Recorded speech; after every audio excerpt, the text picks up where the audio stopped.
I heard there was a secret chord that David played and it pleased the Lord. But you don't care for music, do ya? Yeah, I know I'm singing again. I promised I wouldn't do that. But I was asked, what does my cone Messiah look like? What are the things that you need to say to make me happy? And what do I long to hear from every cone?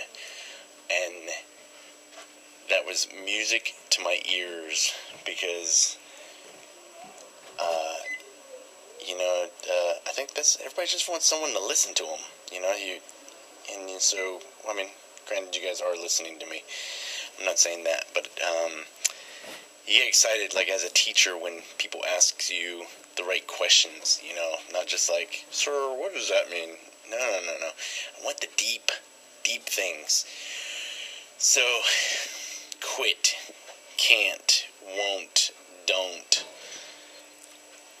I'm not good enough, blah, blah, blah, things of that. I hate when people say I can't.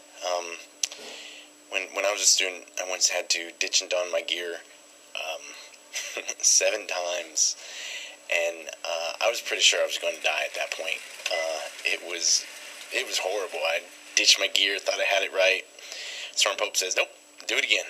So I'm like, So I went down, got my gear, came back up, little flustered, whatever. But I'm like, all right, ditch it again?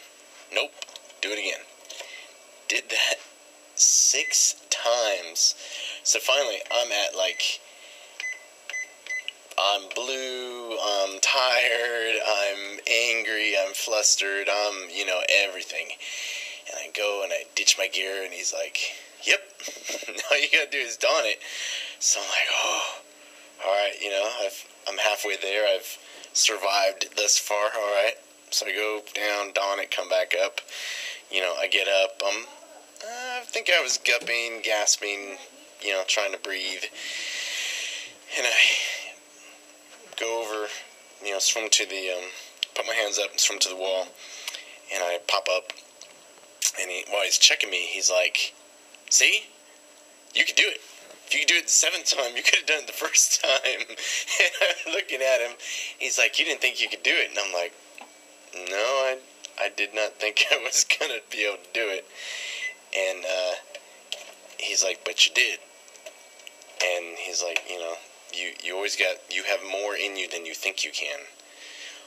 And he paid me a compliment and said that I had more heart than anyone he'd seen come through in a long time. And I think that's where pararescue for me, it's not a job, it's a lifestyle. If you start thinking about professionalism in that,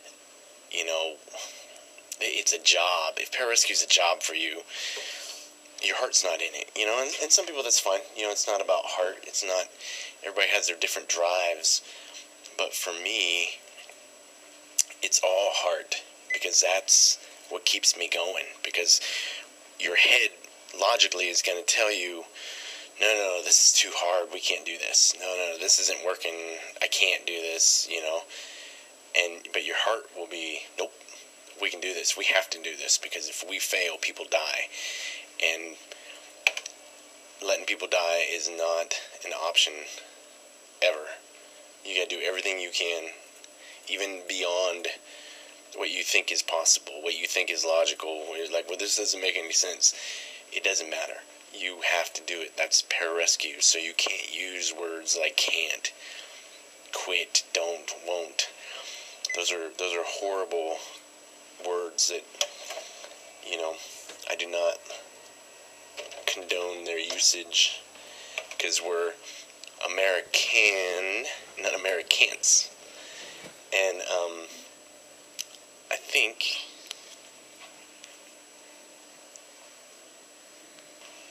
think to look at the job of pararescue as a job is to not understand the creed, the code, the promise, the what's going on, and you have to give everything, even to the point of death.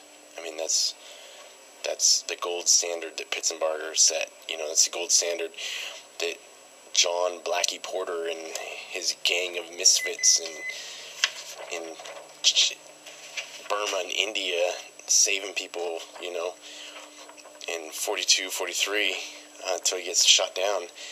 That's not the goal. That's the promise, a sacred promise that we will come rescue you, even if it means we're going to die. And I think that people, when you start looking at pararescue as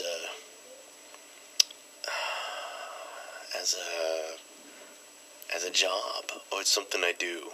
It's not something you do. You live and breathe. Being a pararescueman is like being a citizen of the planet. Yes, I know I might be out there on these thoughts, but this is what pararescue. This is why I've lived for. This is what I do. This is how I breathe. This is how I drive. This is how I act.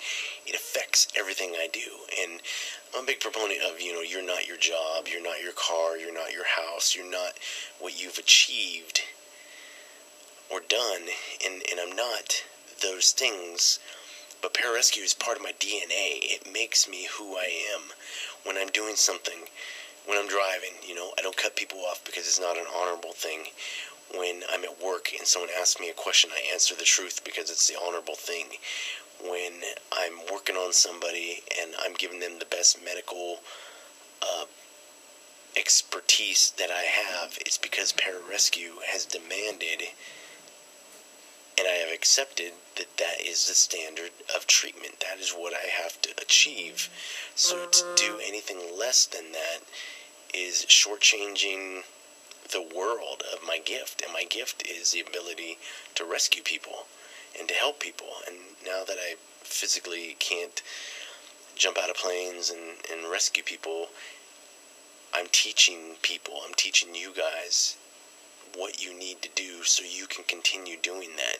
And I was taught by people. I was taught by a broke PJ who said a hat's just a hat. A man will wear many hats in his life. It doesn't matter. You know, a beret, you know, it's a cool looking hat, whatever, but it's just a hat. It doesn't make you who you are. And that guy's name was Mike Mahoney.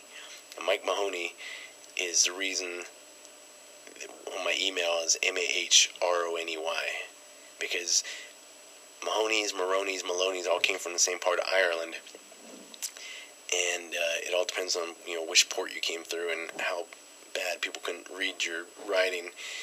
And, you know, so technically he and I are related somewhere back, but he and I are related in blood, in sweat, in tears, through that lineage of pararescue. What I learned from him when he was a broke PJ and I was a broke student translated into the lessons I've learned, made me who I am today. You know, and I'm not perfect. I make mistakes. I'm not, believe me, if you guys get to know me, you're like, dude's a goofball. And I'm a goofball, but I'm a happy goofball who has lived life and appreciates life. Because like Philippe Petit, the guy, the tightrope walker that walked, if you get a chance